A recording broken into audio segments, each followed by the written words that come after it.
É isso aí, pessoal, dando continuidade ao nosso curso aí da legislação tributária dos municípios para todo o município em todo o território nacional.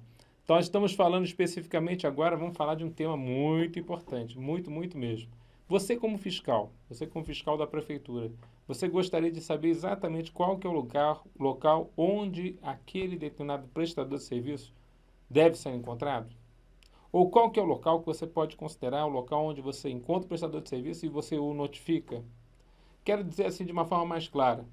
Prestação de serviço é um bem imaterial, como nós já vimos. E aí fica mais difícil de você encontrar esse estabelecimento prestador de serviço, porque às vezes o próprio camarada vai caminhando de um lugar para outro e você não sabe o que é o estabelecimento propriamente dito para receber a notificação lá sua. Você quer lavrar uma auto-infração, quer entregar para o contribuinte, aonde que ele se encontra?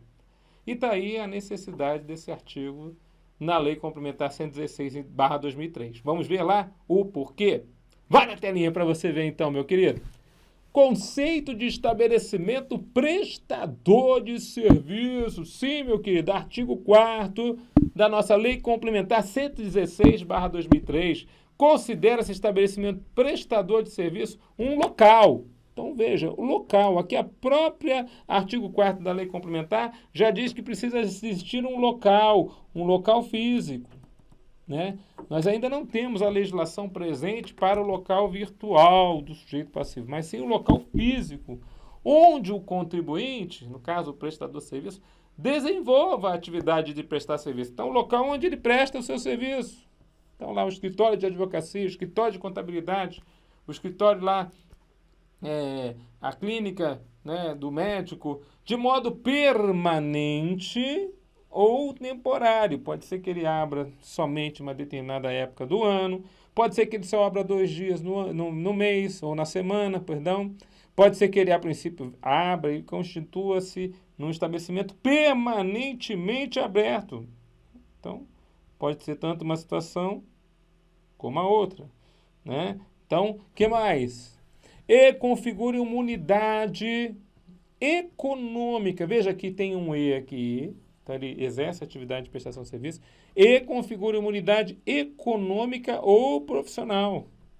Quando a gente fala unidade econômica, você fala quais são os bens que ali se encontram, de forma que a gente possa considerar aquele local como local onde está o estabelecimento. Então, tem imóveis ali na área, tem estoques de mercadorias que a princípio são utilizados na prestação de serviços. Tem, então, bens. Somatório dos bens significa uma unidade econômica para aquele determinado sujeito passivo.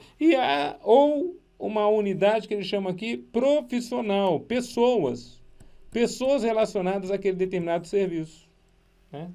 Então, sendo irrelevantes para caracterizar aquele local como local de estabelecimento prestador de serviço, o nome que você der a ele, ou seja, a denominação, sede, filial, agência, posto de atendimento, sucursal, escritório de representação ou de contato, ou quaisquer outras que venham a ser utilizadas. Olha aqui para mim. Tão importante esse tema, tão importante na prática do fiscal, e cai na prova. Por quê, professor? Porque eu preciso saber onde eu vou encontrar esse sujeito passivo, onde é o seu estabelecimento do prestador de serviço.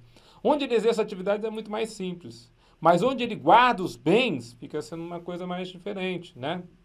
Então, onde ele guarda os bens que vão ser utilizados na prestação de serviço. Então, você, por exemplo, pode ter um depósito onde você coloca lá, por exemplo, armas e munições, porque você é uma empresa que, a princípio, faz guarda de pessoas. Então, o local onde está, né, as armas, as munições, onde estão os coletes, a prova de bala, onde os carros estão estacionados, aquele local acaba sendo o local onde estão os bens. Pode não ter nenhuma pessoa naquele momento, mas os bens estão ali, é considerado estabelecimento prestador de serviço. Ou o somatório das pessoas, né? Você tem lá um prestador de serviço de fornecimento de mão de obra, então vários, né, fornecedores de mão de obra ali, vários, a princípio, pessoas que estão ali, né? Você contrata lá para construção civil, então vários pedreiros estão lá esperando as obras para poder ser, então estão sentados tudo no banquinho ali já é considerado um local onde está, né, o local onde a princípio as pessoas se reúnem para poder fazer a espera dos pedidos. Então, aquele local já é o estabelecimento prestador de serviço, quer dizer, as pessoas já estão se reunindo ali, as coisas, os bens, os móveis, né, a secretária, o telefone já fixo, já com o nome da empresa, né, tudo isso acaba representando para o fiscal um bom indício de que aquele ali é um estabelecimento prestador de serviços. Veja, mesmo que não tenha o nome disso, mesmo que nem nome de escritório tenha, nem filial, sucursal, agência, não importa, não importa o nome, importa os indícios. Tá certo, fiscal? Volta na telinha, então vamos continuar lá. Ele continua falando, ó, em sintonia com o Código Civil, a Lei Complementar 116/2003 definiu o estabelecimento pressupondo a existência de uma base física, uma estrutura onde o prestador promova parte ou todo o complexo de atividades necessárias à conclusão do serviço. Veja, uma base física, uma estrutura onde o prestador promova parte ou todo o complexo de atividades necessárias para a conclusão do seu serviço. Então, aonde está todo ou parte do complexo de atividades necessárias para a conclusão do serviço? Ao dispor assim, o legislador complementar pretendeu inibir a prática fraudulenta de contribuintes que se instalam formalmente em municípios onde obtêm vantagem com a incidência de uma alíquota menor em detrimento do local onde está de fato estabelecido, onde mantém sua unidade econômica ou profissional e efetivamente presta o serviço.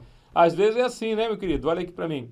Imagine aquela situação, o camarada vê que num determinado município a alíquota lá do ISS é 5%. No dele, no município a alíquota é 2%. No dele é 5%. Ou seja, lá está tributando bem menos da metade do que aqui. Então o que ele faz? Vou montar um escritório aqui, porque é aqui que eu gosto de trabalhar. Mas lá eu vou montar lá um escritório virtual, né? Hoje em dia tem essas empresas lá que você empresta a sala por um determinado período, né? Tem um monte de situações assim. E aí eu vou abrir uma inscrição lá naquele outro município como se eu estivesse trabalhando lá, mas na verdade estou trabalhando aqui. Para o fiscal da Receita da Prefeitura Municipal daqui, quando ela passa na frente, vê a plaquinha, vê o telefone, vê os indícios, chega lá dentro, está todo mundo lá trabalhando, não sei o que, e fala assim, querido, aonde que está a tua inscrição? Está no outro município. Não, você trabalha aqui, o teu estabelecimento está aqui. O somatório de bens e de pessoas, a sua unidade profissional, a sua unidade de bens está toda aqui. Então você tem um estabelecimento aqui. Lá você tem um outro estabelecimento ou você não tem nada. Só tem uma fraude. Você entendeu?